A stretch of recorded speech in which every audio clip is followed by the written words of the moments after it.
President Donald Trump is taking steps toward dismantling the education department as an executive order is being prepared, although dismantling the department would require congressional approval. Here at home, educators still gathered outside Binghamton High School in protest. 12 News photojournalist Luke Mead and I went to the protest to listen as they voiced their concerns.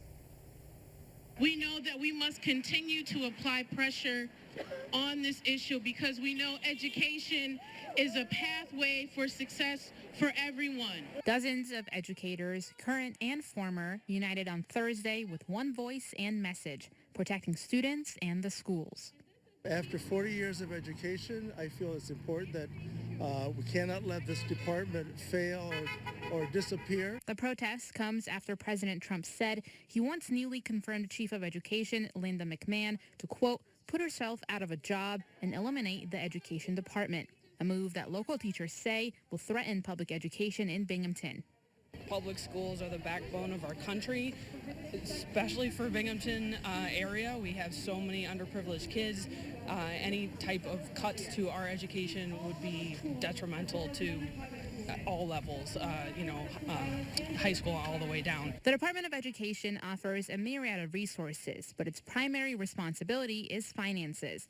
The department distributes billions of dollars worth of federal funding for grants and financial aid. As well, it provides K-12 schools with money through federal programs.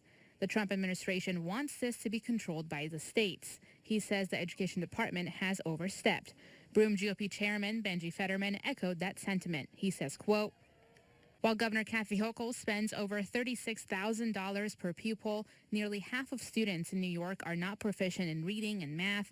That's a crisis in education, and more federal government control is not the way to fix it. Teachers, parents, and students deserve more local control and more choice while politicians get out of the way.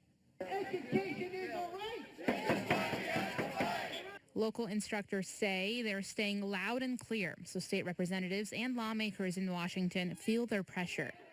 I hope they see that the people are really behind public education and that we're going to go out to the streets and fight for it. And we will be fighting for it in days and months to come. There is no word on when President Trump may sign the executive order as of Thursday evening.